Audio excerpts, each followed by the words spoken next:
أعوذ بالله من الشيطان الرجيم. بسم الله الرحمن الرحيم. السلام عليكم ورحمة الله وبركاته. الحمد لله رب العالمين والعاقبة للمتقين ولا عدوان إلا على الظالمين. أشهد أن لا إله إلا الله وحده لا شريك له وأشهد أن سيدنا محمدا عبده ورسوله. اللهم صل وسلم وبارك على سيدنا محمد وعلى آله وأصحابه ومن تبعهم بإحسان إلى يوم الدين. اللهم اشرح لنا صدورنا يا الله, kelapangkanlah hati-hati kami ya Allah. Wahassin akhlaqana wa adabana ya Allah, keperelokkanlah akhlak-akhlak kami dan sempurnakanlah adab-adab kami ya Allah. Wa yassir lana umurana fid dunya wal akhirah ya Allah, kepermudahkanlah segala urusan-urusan kami sama ada di dunia dan terutamanya di akhirat nanti ya Allah. Allahumma rzuqna al-fahma wal ilma ya Allah, engkau rezekikanlah kepada kami kefahaman dan ilmu pengetahuan ya Allah. Wal hikmata wal aqla, engkau rezekilah juga kepada kami hikmah, kebijaksanaan dan akal yang waras lagi sempurna ya Allah. Birahmatika ya arhamar rahimin, dengan rahmatmu ya Allah ya arhamar rahimin. Walhamdulillahi rabbil alamin. Amma ba'd. Yang pertama yang saya hormati dan saya muliakan pengurus dan seluruh para pegawai masjid, tuan-tuan imam, tuan-tuan guru, para ahli ilmu. Yang saya hormati dan saya muliakan tuan-tuan dan puan-puan muslimin muslimat yang dirahmati Allah Subhanahu wa taala sekalian. Alhamdulillah, kita merasakan syukur kepada Allah Subhanahu wa taala di atas kesempatan umur, kesihatan dan segala nikmat yang telah Allah taala kurniakan kepada kita. Dan insya-Allah ya tuan-tuan, malam ni kita teruskan lagi bicara kita berkaitan dengan menjiwai tauhid ataupun dengan makna yang lainnya hidup bertauhid. Sedikit saya ulangi pada tuan-tuan, seluruh apa yang kita lihat atau semua perkara yang kita lihat, semua perkara yang kita dengar, semua perkara yang kita rasa dan kita telah lalui perjalanan hidup kita, ada susahnya, ada saat senangnya, ada saat sakit dan saat sihatnya, semuanya itu dari Allah dan kembali kepada Allah. Tidak ada satu perkara pun terkeluar daripada kekuasaan Allah ke atas diri kita. Tidak ada satu saat pun kita ni terkeluar daripada ketentuan Allah. Maka dengan sebab itulah tuan-tuan yang dirahmati Allah sekalian, bahawa salah satu daripada perkara yang sewajibnya saya dengan tuan-tuan melalui baki-baki umur yang masih ada ni, menjiwai hidup bertauhid. Apa makna menjiwai hidup bertauhid? Dengan bahasa mudahnya tuan-tuan, hidup dengan Allah Subhanahu wa taala. Kerana dialah Tuhan yang Maha Esa, dan kita mentauhidkan Allah, iaitu mengesakan Allah Subhanahu wa taala. Dan insya-Allah untuk malam ni tuan-tuan sekalian, saya nak teruskan ada tajuk, iaitu merasai kebersamaan dengan Allah. Ya, merasai kebersamaan dengan Allah. Sebagaimana kita sebut sekejap tadi, yang saya yakin tuan pun dah faham dah, tuan pun dah lalui dalam hidup kita. Sebenarnya tidak ada satu saat, satu waktu, satu keadaan yang kita lalui dalam hidup kita ni, satu tempat ke mana saja kita pergi, siapa saja kita jumpa, apa saja keadaan kita, kita tidak pernah terasing dari Allah atau berjauhan daripada Allah. Cuma kadang-kala yang merasa jauh tu diri kita, pada jiwa kita, pada hati kita. Tuan-tuan, kadang-kala jauh atau dekat ini bukan pada jarak, kadang-kala ada waktunya pada jarak. Saya duduk dekat dengan dia, ya, sentiasa bertemu dengan dia, okey, itu maknanya dekat.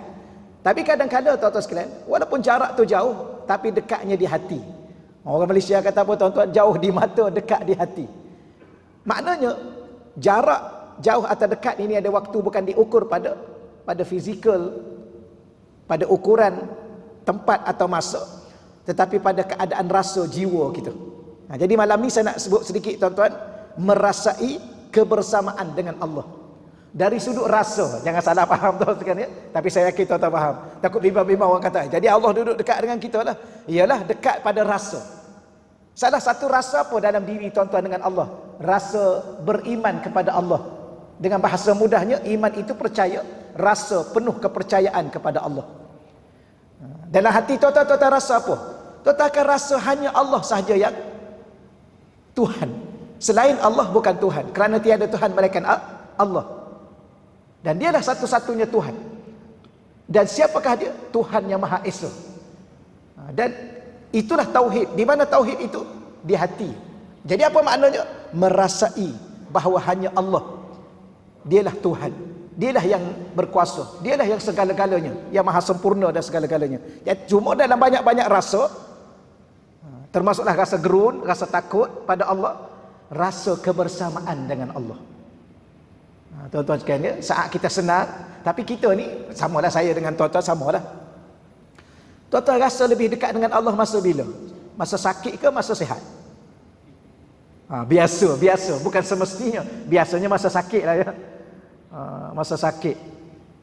Antara senang dengan susah, masa susah dah rasa dekat sikit. Duduk kat rumah dengan duduk kat masjid, mana lebih dekat? Kat masjid dekat sikit ya. Duduk masjid ni dengan masjid Mekah, mana rasa dekat dengan Allah? Kat Mekah rasa dekat sikit. Kalau kira-kira betul tak perasaan kita itu? Betul juga, tapi tak tepat. Sebenarnya kita kat rumah ke kita kat masjid? Kita kat masjid kita ni ataupun Masjidil Haram, Masjidil Nabawi, kita susah, kita kesenang. Sebenarnya Allah sentiasa dekat dengan kita. Yang masalah kita rasa atau kita tak rasa, itu perasaan diri kita sendiri. Rasa tu di mana? Rasa tu di hati. Kenapa tak rasa? Mungkin hati kita dah mati, hilang rasa. Waliyazubillah, minta berlindung dengan Allah. Atau kenapa tak rasa? Sebab hati kita lalai barangkali.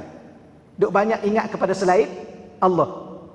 Dalam solat pun kadang-kadang datang lagi selain Allah. Itu yang bahaya tuan-tuan. Kadang-kadang hati kita lemah. Dia tak cukup kuat untuk mengingati Allah. Maka hati yang lemah mesti dikuatkan. Hati yang lalai mesti diingatkan. Hati yang mati mesti dihidupkan. Salah satunya hidupkan hati itu dengan ilmu. Hidupkan hati itu dengan zikir. Tak boleh tuan-tuan, saya baca di sini dulu insya-Allah. Apabila kita melihat kepada diri kita, maka sudah pasti akan terbit dalam hati kita sebuah rasa. Tengok pada diri tuan-tuan, selain daripada kita ni, banyak benda kita tengok. Hari ni dah berapa banyak kita tengok. Tengok langit, tengok bumi, tengok kawan-kawan kita, tengok rakan sekerja, tengok macam-macam kita tengok. Jangan lupa tengok diri kita. Okay. Kadang-kadang orang lain dia nampak segala benda, tapi dia lupa nampak, dia tak nampak diri dia. Betul ya? Tambah-tambah kita orang lelaki ni, orang lelaki jarang tengok cermin dah. Orang perempuan kadang-kadang setengah jam ke tuan-tuan. Orang rumah tuan-tuan berapa lama? Sama lama lah ya. Kita dah siap dah duduk tunggu dia, dia duduk depan cermin. Kita pesan kat dia, selain daripada dia tengok tudung dia, dia tengok make up dia, tengok diri dia keseluruhannya. Sama juga kita tuan-tuan, tengok diri kita keseluruhan. Maka di saat kita melihat kepada diri kita, akan terbit dalam hati kita sebuah rasa bahawa kita tidak akan mungkin terlepas daripada Allah, kerana kita datang daripada Allah. Ya, hidup ni setiap waktu, setiap saat, setiap ketika, setiap keadaan, tak pernah kita terlepas dari Allah. Apa makna terlepas dari Allah? Sebagaimana saya sebut sekejap tadi, paling-paling kurang ada dua benda besar. Pertama, kita tidak pernah terkeluar daripada kekuasaan Allah ke atas diri kita. Yang kedua, kita tidak pernah terkeluar daripada kehendak-kehendak Allah yang menentukan seluruh perjalanan hidup dan mati kita. Tuan-tuan, kalau saya tanya, ini sekadar tanya soalan lah tuan-tuan. Yang tuan-tuan rasa je lah. Ya, masing-masing ada rasa. Masa bila yang tuan-tuan ni rasa tak ada kena-mengena dengan Allah? Masa solat, memang tu langsung kita dengan Allah. Masa baca Quran tu kita dengan Allah. Masa bila rasa-rasa tak ada kena-mengena sikit lah? Boleh ke tanya soalan tu tuan-tuan? Mana ada tak ada kena-mengena? Ataupun rasa tak berkait sikit lah, bebas sikit lah, bebas sikit. Masa bila tuan-tuan? Masa tidur. Ketidur pun Allah yang izinkan kita boleh lelap, boleh tidur. Masa mana? Masa makan. Ke Allah yang bagi rezeki kat kita. Habis masa bila? Inilah kita akan timbul satu perasaan bahawa kita tidak pernah terlepas dari Allah. Di bawah kekuasaannya, di bawah urus takbirnya. Macam sebelum ni yang kita dah baca sebelum ni tuan-tuan, saya ingatkan lagi sekali.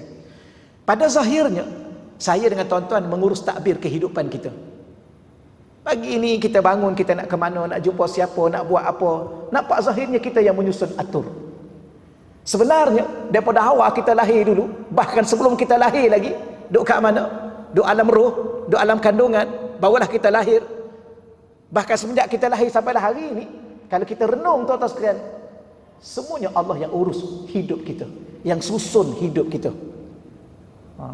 Saya selalu guna bahasa, hidup setiap orang ni ada cerita masing-masing. Saya dengan tuan-tuan ada jalan cerita kehidupan. Kalau kita tulis balik, tuan-tuan ada rasa tak nak tulis balik cerita hidup tuan-tuan? Ada berapa episod kalau kira-kiranya? Cuba tengok dengar. Banyak episod ya. Kedua episod aja tuan-tuan, hidup dan mati. Tak ada lah, sebelum hidup ni banyak, hidup berkeluarga, hidup bermasyarakat, hidup bekerja, hidup beribadah. Sampailah hari ni tuan-tuan ada anak, ada isteri, ada kerja. Hari ni tuan-tuan lahir di mana? Kahwin dengan siapa? Sekarang menetap kat mana? Kerja apa? Semua itu episod-episod cerita yang Allah susun dalam perjalanan hidup kita. Kalau harap kat saya dengan tuan-tuan nak susun kehidupan kita sendiri, rasanya 2 episod tadi lah. Hidup-hidup mati. Betul? Nak kahwin dengan siapa? Sampai hari ni pun tak tahu nak pilih siapa. Kalau Allah sebab tu jodoh ni kadang-kadang disebutnya apa? Allah yang tentukan. Minta maaf tuan-tuan kalau saya tanya soalan. Tuan-tuan kalau diberi pilih untuk lahir, tuan-tuan nak lahir kat mana? Kat Malaysia ke kat Mekah? Sajalah soalan ni memang lahir kat Malaysia dah pun. Tapi kalau diberi pilih agak-agak nak lahir kat mana? Kat Mekah lah ustaz. Kalau lahir kat Mekah jadi Abu Jahal macam mana agak-agak? Sudah. Ini betul ya? Saya lahir. Ni kalau lahir nak jadi anak siapa? Tak ada, soalan ni dah banyak kali saya tanya pun. Kalau lahir agak-agak Allah bagi tuan-tuan pilih, nak jadi anak siapa? Anak raja ke anak nabi-nabi? Payah juga nak pilih tuan-tuan. Nak pilih anak raja, takut jadi anak Firaun, naya gitu. Kalau pilih anak nabi, jadi anak Nabi Nuh, lagi naya juga kita. Jadi apa sebenarnya Allah dah tentukan, Allah pilih. Sebenarnya hidup ni tuan-tuan, sebab tu ada orang panggil saya ceramah, dia bagi tajuk apa? Hidup ni takdir ke pilihan? Hidup kita ni takdir ke ketentuan Allah atau kita pilih sendiri? Sebenarnya kita lahir ni pun kita tak pernah buat pilihan. Allah yang pilih untuk lahirkan kita ke dunia. Kita lahir sebagai seorang lelaki, Allah juga yang tentukan.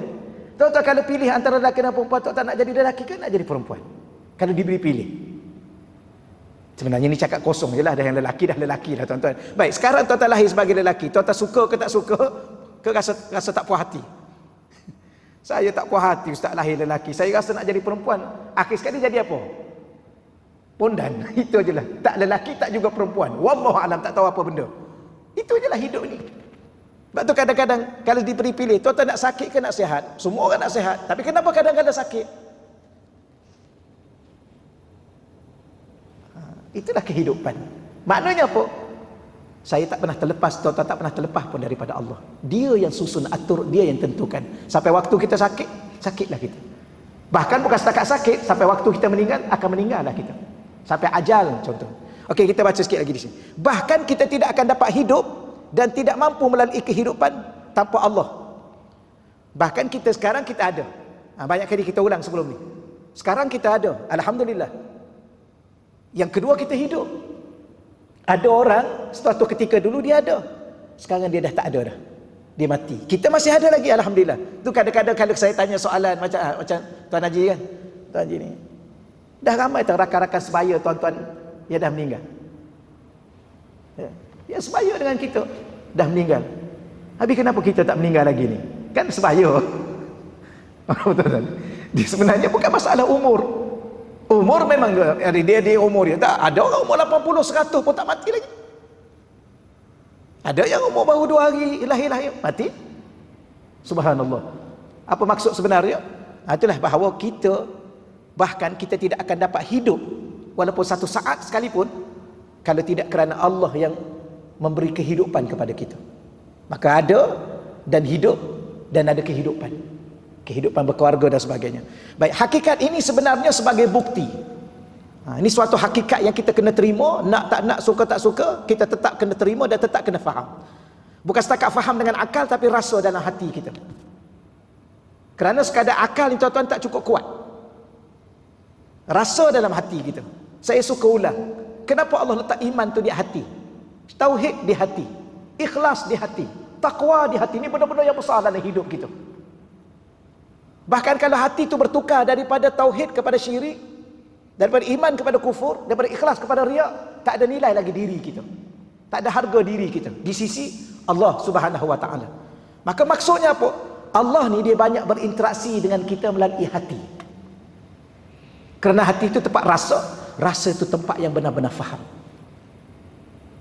Maka di sini hakikat ini sebenarnya sebagai bukti bahawa Allah tidak mahu melepaskan kita kerana kasih sayangnya kepada kita, dan dia tidak pernah membiarkan kita keseorangan.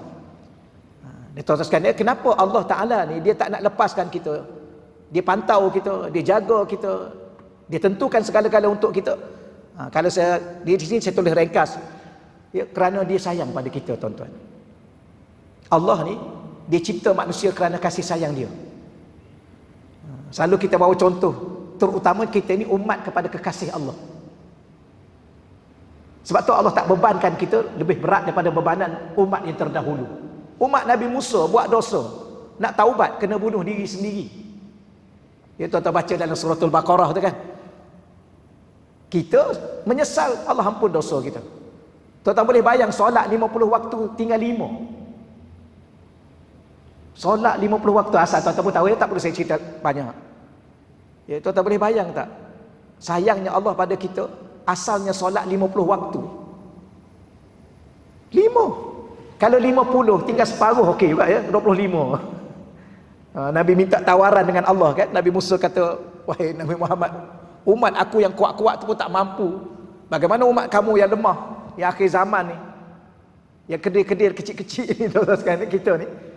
Maka minta kurang. Memang betul Allah kurang 5, Allah kurang 5, Allah kurang 5. Tak apalah tu kisah lain, tapi kita nak bagi tahu daripada 50 jadi 5 waktu. Tapi dari segi pahala, satu waktu tetap 10. Subhanallah, betapa sayang dan cintanya Allah kepada kita. Bahkan Allah hadiahkan kepada kita ketua Nabi, ketua Rasul, bahkan kekasih Allah. Ini bukti-bukti kecintaan Allah kepada kita. Kalau kita baca ayat Quran banyak, tuan-tuan sekalian dia. Salah satu contoh Allah dia sayang kat kita, Allah tak nak susahkan kita. Suratul Baqarah, yuridullahu bikumul yusra wala yuridu bikumul usra. Allah berkehendak untuk memudahkan kamu, dan Allah tidak sekali-kali berkehendak untuk menyusahkan kamu. Nanti orang tanya pula, tu ustaz, kadang-kadang saya ni susah ni ustaz. Maka Allah sebut lagi dalam Quran, fa inna ma'al usri yusra. Beserta dengan kesusahan itu ada kemudahan. Ya, sebab kadang-kadang manusia ni kalau dia tak susah, dia tak akan kenal erti senang. Kalau dia tak pernah susah, dia tak akan faham makna senang. Bahkan kalau dia senang pun, dia tak hargai kesenangan itu kerana dia tak pernah susah. Alah, macam kita ni umur-umur yang macam ni kan, tuan-tuan pernah susah tak? Ke lahir-lahir dah senang dah? Pernah ya? Haji? Lahir senang terus? Tak ada lah. Kalau umur macam kita ni, kalau yang ada kat depan ni tak tahu ni. Ni yang muda ni. Yang muda ni lahir senang terus ni. Yang muda-muda, adik-adik kita tu. Betul ya? Tak pernah susah ya? Nak apa semua dapat. Anak-anak zaman sekarang, subhanallah, dia lahir-lahir dah lampu kristal, tuan-tuan. Kita lahir dulu lampu minyak tanah. Betul? Ke orang Putra Rahid ni tak pernah jumpa lampu minyak tanah ni. Tuan-tuan ingat lagi kita baca buku malam-malam nak periksa kan? Tak periksa je, baca-baca. Akhir sekali penuh muka ni. Dekat lubang hidung tu apa? Asap. Ada pengalaman tu, tahulah makna susah. Kalau tak ada pengalaman tu, tak faham. Dulu 20 sen bawa duit. Ingat lagi. Ni generasi bawa duit 20 sen pergi sekolah ni. Zaman sekarang bagi RM1 dia tanya. RM1 aja.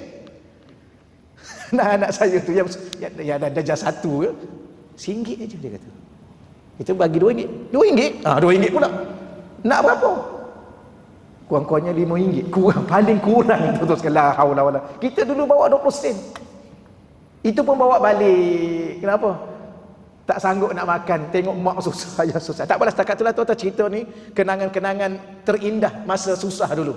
Sekarang baru faham. Baru hargai sedikit kesenangan. Tapi anak-anak zaman sekarang, jangan tuan-tuan sekalian, kalau tak betul-betul senang, dia tak pandang pun. Kita bawa balik burger je. Sebab dia burger king. Dia tak ada burger biasa. Kita ni burger biasa, dia burger. Tak adalah tuan-tuan, baik. Allah, moga-moga Allah Ta'ala tuan-tuan sekalian ya, sentiasa kasih dan sayang kepada kita sehinggalah satu waktu kita bertemu dengan Allah dalam rahmat dan redha Allah. Salah satunya, mana bukti Allah sayang kepada kita, Allah tidak pernah membiarkan kita keseorangan. Cuma kita saja rasa seorang diri. Okey tuan ya, maksudnya dia iaitu Allah ingin kita merasai kebersamaan dengannya dalam melalui ujian dan susah payah dalam kehidupan. Maka nikmatilah kebersamaan, rasa kebersamaan dengan Allah dalam apa jua kita lalui. Di saat kita sihat dan senang, rasailah bahawa ia datang daripada Allah untuk kita bersyukur dan kita gembira dengan nikmat Allah. Di saat kita sakit dan kita susah, rasailah susah itu bersama dengan dia, dengan Allah. Dan kerana apa? Kerana Allah tidak pernah meninggalkan kita. Cuma kesakitan dan kesusahan itu sebenarnya dia sedang mempersiapkan kita untuk sebuah kesenangan dan keampunan daripada Allah. Sebagaimana kita sebut tadi, kenapa Allah buat kita susah? Katanya Allah sayang pada kita kerana Allah sedang persiapkan kita untuk melalui kehidupan yang senang. Sebagaimana kita baca ulang kali sekali, dua kali Allah ulang kan, fa inna ma'al usri yusra, fa inna ma'al usri yusra. Dua kali Allah ulang. Setiap kesusahan ada kesenangan. Yang kedua, kenapa Allah susahkan kita? Kerana Allah nak ampunkan dosa-dosa kita. Dia begini tuan-tuan, dosa ni dia boleh gugur dengan beberapa keadaan. Pertama, ya tuan-tuan sedia maklum, dengan taubat. Kalau dosa tu dosa besar. Kalau dosa kecil dengan istighfar. Dan dosa kecil ni juga boleh gugur dengan apa? Dengan ambil wudu. Kita wudu tadi, gugur dosa-dosa kita. Kemudian kita solat tadi juga, gugur dosa-dosa kita. Kemudian kita ambil duit masuk dalam tabung, gugur dosa-dosa kita. Tapi ada orang ni tuan-tuan, minta maaf, mungkin ada orang ni mungkin dia memang ada dosa tapi tak solat. Salah satu dosa dia pun dosa tinggal solat. Dia tidak taubat kepada Allah. Maka betapa Allah sayang pada dia, Allah datangkan musibah kepada dia, maka susah dia. Akhir sekali dia mula kembali pada Allah. Ketika itu Allah ampunkan dosa-dosa dia, dosa kecil dia. Macam kita sakit, saya dengan tuan-tuan kadang-kadang sakit ya. Ketika sakit itu Allah sedang gugurkan dosa-dosa kita. Maknanya kalau kita tanya balik, sakit dengan sehat mana baik? Sudah tentulah kita jawab sehat tu baik. Sakit-sakit. Tapi kalau kita tanya balik, kalau setiap kesakitan yang kita rasai itu Allah gugurkan dosa kita, baik tak? Jadi baik pula. Kenapa tuan-tuan? Kerana melihat pada sudut pandang. Kalau sekadar kita berinteraksi dengan sakit, maka sakit itu tak baik. Tapi kalau kita berinteraksi dengan siapa yang memberi sakit kepada kita, dan siapa pula yang akan menyembuhkan kita, maka ketika itu dia jadi seluruhnya kebaikan. Jadi hidup ni baik atau buruk, kita dengan Allah. Kalau kita tinggalkan Allah, rasa kebersamaan kita tidak rasa dengan Allah, ketika itu kita tidak akan mampu melalui kehidupan ini. Bahkan kita lihat seluruh hidup ni adalah keburukan. Padahal kalau kita lihat dari Allah kepada diri kita, tidak ada keburukan, kerana Allah itu adalah kesempurnaan. Allah adalah Tuhan yang maha pemurah. Baik, kita baca sikit tuan-tuan. Yang ni ayat ni agak panjang, saya nak ringkaskan pada tuan-tuan. Ketika mana hijrah baginda Nabi SAW, Nabi berada dalam gua dengan Sayyidina Abu Bakar. Sayyidina Abu Bakar ni salah seorang sahabat yang amat mencintai baginda Nabi SAW. Yang tuan-tuan pun sedia maklum lah, bila mana dia hijrah, sekejap dia jalan depan, sekejap dia jalan belakang, sekejap dia duduk belah kiri. Nabi tanya, kenapa kamu depan, belakang, kejap kiri, kanan ni? Dia kata, Rasulullah, kadang-kadang aku rasa musuh dari belakang, aku duduk kat belakang. Kadang-kadang aku rasa musuh datang kepada kita daripada depan, aku duduk depan. Kadang-kadang aku rasa kiri, rasa kanan. Sebab apa Rasulullah? Kalau aku seorang yang meninggal, tak ada masalah, aku seorang saja. Tapi kalau kamu meninggal, maka akan matilah seluruh umat. Ini bahasa kiasan. Pertama juga duduk dalam gua, dia kata, wahai Rasulullah, aku amat bimbang. Kalau orang kafir Quraisy tu dah ada depan gua tu, kalau dia tengok sikit kat bawah tapak kaki dia, dia akan nampak kita. Maka ada satu ayat Quran yang tuan-tuan sudah baca, surah Taubah ayat 40. Ayat 40. Idh akhrajahu alladhina kafaru thaniya isnaini idh huma fil ghar idh yaqulu li sahibihi la tahzan innallaha ma'ana. Saya nak ambil tuan-tuan sekalian perkataan yang tuan-tuan baca ni. Bila mana Sayyidina Abu Bakar sebut begitu, wahai Rasulullah, kalau mereka tengok di bawah tapak kaki, mereka nampak kita. Rasulullah lepak, kata ulama tafsirnya, Rasulullah letak tapak tangan dia atas dada Sayyidina Abu Bakar. Maka Rasulullah kata apa? La tahzan innallaha ma'ana. Jangan kamu bimbang. La tahzan tu boleh juga kita terjemah sedih. Jangan kamu sedih, jangan kamu bimbang. Innallaha ma'ana, Allah ada dengan kita. Ini kalau kita belajar tauhid. Ayat ni ayat salah satunya, ayat yang jelas nyata. Masa Nabi duduk dalam gua. Gua apa tuan-tuan? Yang hijrah tu. Gua Sur, Gua Hira terima wahyu. Ni kadang-kadang kita pun tukar juga saya tu sekali. Gua Sur. Masa Nabi duduk dalam gua, Nabi kata, wahai Abu Bakar, jangan bimbang. Innallaha ma'ana, Allah ada dengan kita. Ni kalau kita tak belajar tauhid, mesti kita kata Allah duduk dalam gua. Ni ayat Quran surah Taubah yang 40. Tuan-tuan tengok terjemah dia. Maknanya ada hadis baginda Nabi, hadis sahih. Nabi kata, ma zannuka ya Abu Bakar. Apa pandangan kamu wahai Abu Bakar? Bisnain, dari sudut kita ni nampak aja berdua, Allah salisuhuma. Sebenarnya ada yang ketiga, Allah yang ketiga. Maknanya kalau kita duduk dua-dua, Allah ada yang ketiga. Jadi Allah duduk kat mana? Masa tu kat mana? Kat kedai mamak. Contoh, kat padang bola. Jadi kalau tuan-tuan duduk dua-dua orang di padang bola, kita nampak dua je, tapi sebenarnya bukan berdua, tapi bertiga. Siapa yang ketiga? Allah ada sentiasa dengan kita. Jadi adakah kita nak terjemah di situ secara literal Allah duduk kat padang bola? Ni ayat Quran ni. Itulah salah satu pemahaman tuan-tuan sekalian dia. Kadang-kadang ayat Quran ni ada ayat yang boleh kita baca dengan makna zahir. Tapi ada ayat Quran yang kita baca tak boleh dengan makna zahir. Macam saya pernah sebut pada tuan-tuan, pun kita dah banyak kali kita dah baca. Contohlah, ayat Quran tu dia sebut pasal orang perempuan, isteri masing-masing tu, isteri kita masing-masing ni.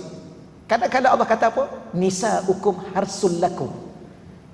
Isteri-isteri kamu adalah ladang-ladang bagi kamu. Baca ayat tu ya. Boleh saya tanya soalan? Isteri tuan ladang apa? Ladang sawit ke ladang getah? Dah Allah cakap ladang tu. Betul?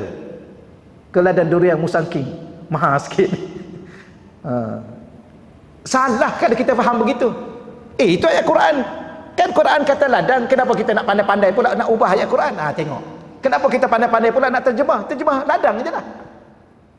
Sebenarnya itu bahasa kiasan. Ada satu lagi.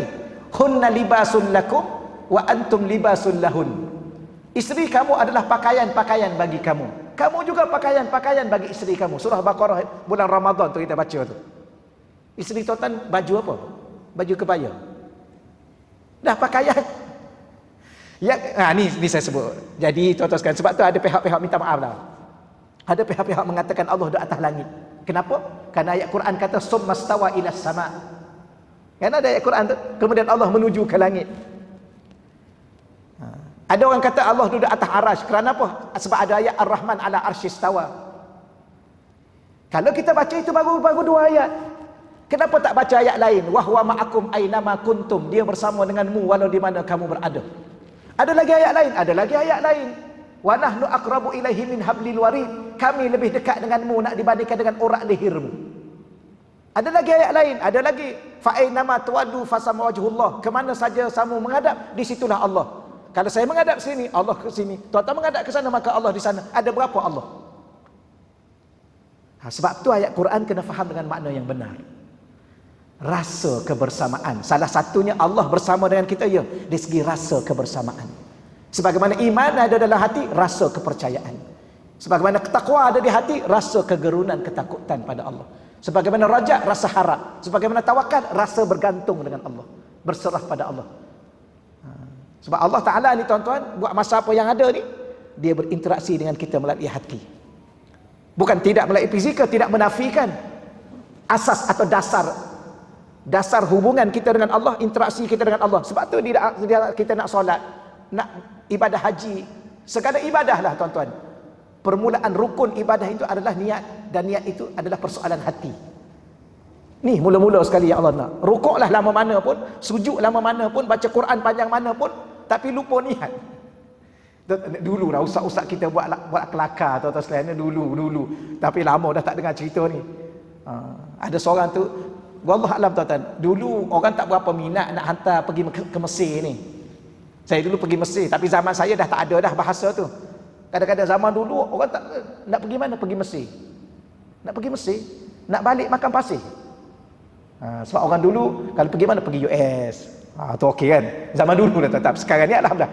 Bukan salah pun. Pergi US pun okey lah, pergi UK pun okey lah, Ireland okey, pergilah. Belajar.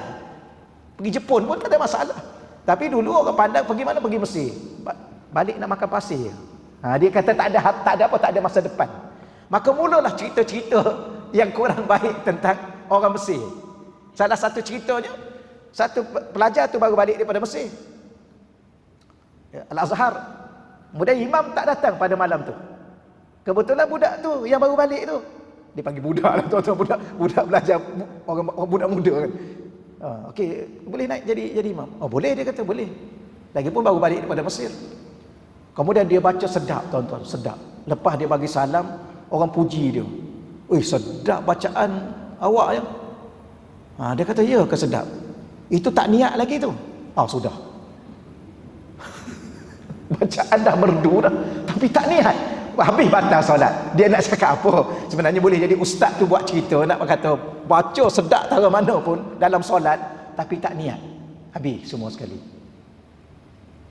Jadi persoalannya bukan suara merdu baca Quran, bukan rukuknya lama, bukan bacaannya panjang, bukan sujudnya lama, tapi niat tu permulaannya. Tidak semua dikira gagal. Apa maksudnya? Itu solat. Semua yang lain sama tuan-tuan. Allah nak hati kita. Okey, insya-Allah saya baca teruskan seterusnya. Allah. Okey, habislah tajuk tu. Cuma kalau saya nak tambah sikit tuan-tuan sekalian, ni ada dalam kitab yang saya baca, dalam kitab yang lain, dalam bab kebersamaan, rasa kebersamaan dengan Allah ni. Kadang-kala tuan-tuan kita diuji dalam hidup kita. Di saat kita diuji dalam hidup kita, kita akan rasa terbeban dengan ujian.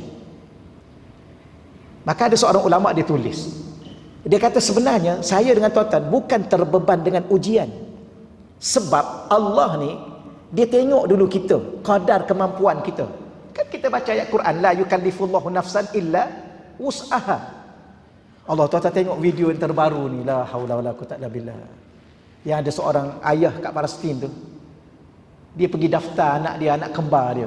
Subhanallah, rasa nak menangis kita tuan-tuan. Dia balik-balik anak kembar dia yang baru lahir 4 hari ke 5 hari tu, dia dibom oleh Yahudi laknatullah ni tuan. Dibom dengan isteri dia meninggal di dunia. Ya Allah, la haula wala quwwata illa billah. Itu harga syurga tuan-tuan. Lepas tu kadang-kadang kita takut juga tuan-tuan. Kita alhamdulillah setakat ni lah yang tuan-tuan pun tahu, mungkin kita, saya pun tak tahu. Saya rasa lah Malaysia ni antara negara yang tuan-tuan ya, yang teraman di dunia.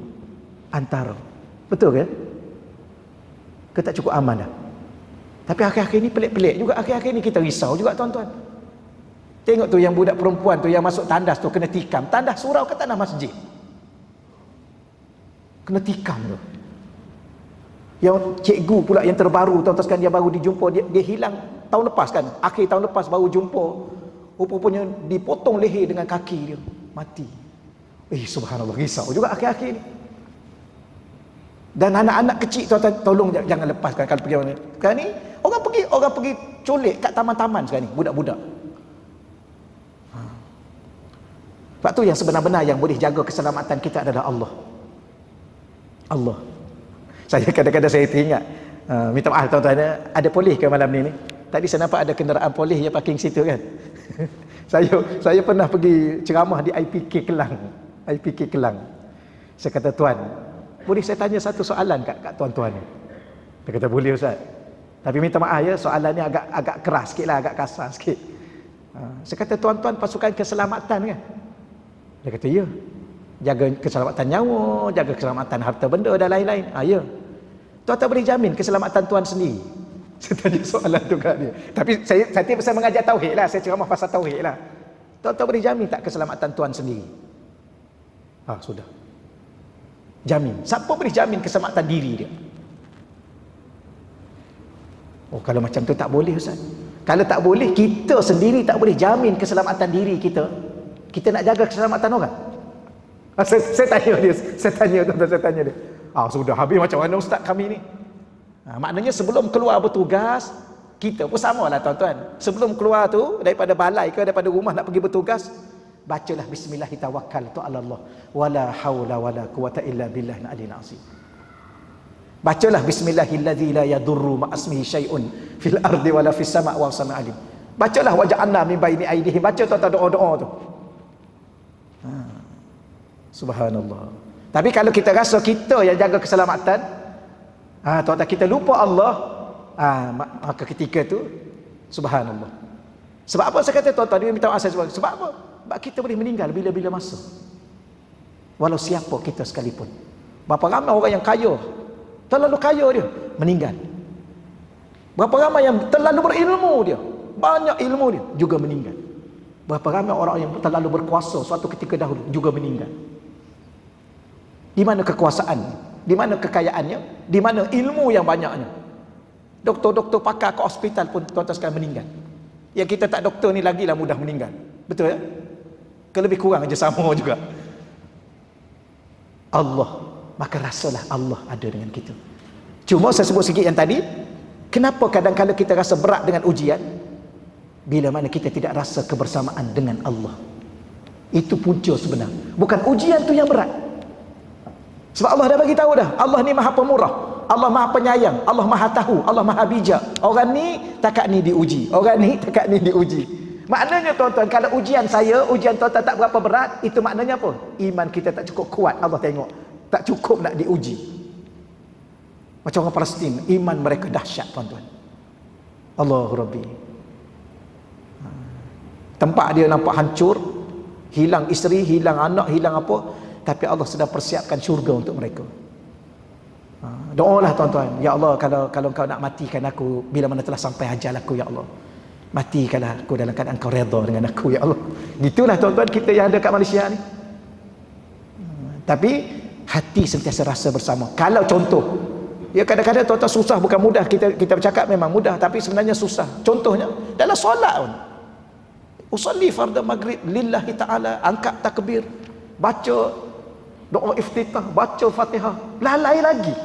Tuan-tuan, kalau dalam solat tu boleh lalai, tuan-tuan nak jamin bila yang tak lalai? Ni sama lah, tuan-tuan tanya saya pun sama lah. Kadang-kadang kita tu, kalau dalam solat pun kita boleh lalai, lama ke solat? Tak lama pun.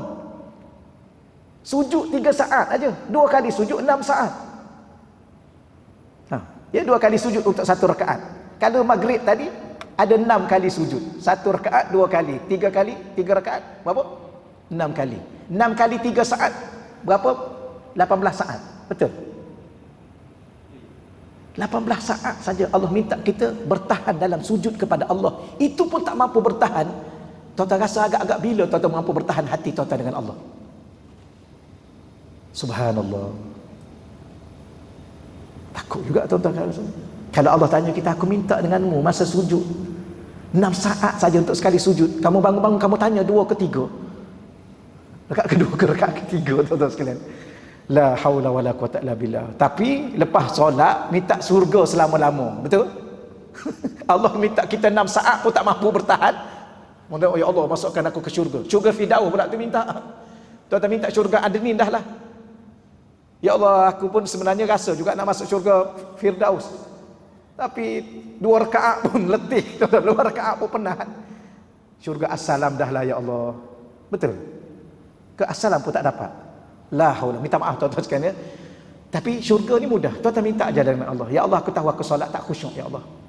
Ya Allah, aku tahu aku banyak lalai. Ya Allah, aku tahu dan kau pun tahu aku banyak dosa. Tapi tolong jangan bakar aku dalam neraka ya Allah. Tolong masukkan aku ke syurga ya Allah. Dan tolong hidupkan rasa hatiku sentiasa denganmu ya Allah. Kerana aku tak mampu lalui hidup dunia ini, apatah lagi akhirat. Tuan-tuan, dunia dengan akhirat jauh lebih berat nak banding dengan dunia. Kita dah rasa cukup berat kat dunia, akhirat jauh lebih berat. Sebab tu kata ulama, contoh sakit kat dunia yang paling dahsyat sakit mati. Kenapa sakit mati tu lebih dahsyat nak banding dengan sakit-sakit yang lain? Kerana sakit mati itu adalah sakit perpindahan antara alam dunia dengan alam barzakh. Padahal alam barzakh tu bukan akhirat lagi. Alam barzakh tu hanyalah sekadar benteng atau tembok antara dunia dan akhirat. Itu pun kita sudah merasai sakit yang tak mampu untuk kita tanggung. Wallah alam. Tuan-tuan, azan kita berhenti sekejap dulu ya. Azan nanti saya sambung sikit lagi sebagai kesimpulan. Allah. Ada permasalahan ni.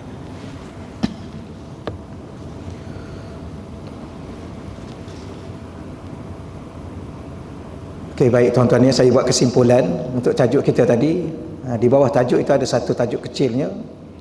Salah satu kaedah atau cara untuk mencetuskan rasa dalam hati saya, dalam hati tuan-tuan, dalam hati kita, kebersamaan dengan Allah ialah merasai diri semakin dekat dengan Allah. Maknanya semakin hari semalam dengan hari ini saya dengan tuan-tuan makin dekat dengan Allah. Sejauh mana pun manusia cuba melarikan diri dan ingin menjauhi daripada Allah, seperti contoh berapa ramai manusia tidak mahu menurut perintah Allah, tidak mahu solat, tidak mahu datang ke rumah Allah, bahkan tidak mahu berinteraksi dengan Allah melalui membaca Al-Quran dan lain-lain. Ni tuan-tuan sekalian, kita harap-harap kita tak tergolong di sini dah. Ramai di luar sana, kalau kira orang tak solat, ada satu yang terkini tuan-tuan sekalian, 80% orang Malaysia tak solat. Ikut kajian yang terkini, atau 75%, 75 hingga 80% di luar sana tuan-tuan tak solat. Subhanallah. Doa-doa dah tuan-tuan dalam sujud kita. Ya, wallahualam, mungkin mereka sibuk, mungkin mereka penat, ya, mungkin, ataupun mungkin mereka rasa malas. Susah juga tuan-tuan dalam hidup kita ni. Sebab apa? Sebab solat ni kita ni alhamdulillah, bukan sebab kita rajin sebenarnya tuan-tuan. Allah bagi rezeki pada kita. Mungkin sebab doa-doa mak ayah kita dulu. Kan ada satu doa tu, Rabbi ja'alni muqimas salah wa min dzurriyyati. Waktu guru saya dia pesan antara doa yang tuan-tuan jangan tinggal. Doa untuk apa? Bukan setakat untuk kita, untuk zuriat. Antara doa jangan tinggal, Rabbana hablana min azwajina wa dzurriyyatina. Itu. Antara doa juga yang tadi, Rabbi ja'alni muqimas salah wa min dzurriyyati. Mungkin saya ni tuan-tuan, kita ni tuan-tuan, berkat mak ayah kita lah yang doa kat kita. Kalau harap kat kita malah juga kadang-kadang tuan-tuan ya. Penat. Macam tuan-tuan balik kerja, macam ada kawan-kawan kita bukan balik kerja, tak sempat balik lagi tuan-tuan. Solat kat masjid dengan pakaian kerja, tahniah dah tuan-tuan. Itu rezeki yang Allah bagi yang terlalu amat berharga untuk kita bertemu, sebagai bekal nak bertemu dengan Allah. Tapi 80% tuan-tuan boleh bayang tak? Subhanallah. Maka dalam sujud kita doa lah, ya Allah, berilah rezeki, insafkanlah mereka, ampunkan dosa-dosa mereka. Berilah kekuatan kepada keimanan mereka agar mereka solat, ya Allah. Kerana solat itu akan menyelamatkan kita dan mereka. Dunia ni kadang-kadang dia datang bala sebab orang tak solat. Kadang-kadang bala datang, ujian datang sebab orang tak bayar zakat. Macam-macam sebab tuan-tuan. Kemarau biasanya, kalau kemarau biasanya tak bayar zakat. Penduduk tu ramai tak bayar zakat, maka kemarau salah satu punca. Kalau banjir biasanya penduduk kawasan tu ramai yang tak solat. Kebiasaan, bukan kemestian tuan-tuan sekalian. Tuan-tuan bacalah dalam kitab-kitab. Sebab hidup ni kan sebab begini jadi begini, sebab begini jadi begini. Jadi salah satunya, akhir penutup tuan-tuan, nanti lama sangat ni, ya. Hakikatnya manusia ni, walau dia ingin lari sejauh mana pun dia daripada Allah, dia tak nak solat, dia tak nak datang rumah Allah, dia tak nak buka Quran untuk baca, ya, berarti dia nak makin hari makin jauh dengan Allah. Hakikatnya manusia tidak akan mampu menjauhi Allah ni sebenarnya. Bahkan mereka semakin hari semakin dekat dan sedang menuju kepada Allah melalui ketentuan takdir Allah ke atas setiap lapangan kehidupan manusia. Hidup ni adalah sebuah perjalanan takdir. Salah satu takdir dan ketentuan Allah ke atas diri kita adalah kematian. Dan makin hari makin dekat kita dengan kematian. Apa makna makin dekat dengan kematian? Makin dekat untuk kembali kepada Allah. Maknanya apa? Sejauh mana manusia melarikan diri daripada rumah Allah, daripada beribadah pada Allah, hakikat sebenarnya kalau dia faham sungguh-sungguh, dia sedang menghampiri Allah dengan takdir Allah. Dan dia tak akan mampu, dan tak ada manusia pun boleh keluar daripada ketentuan Allah.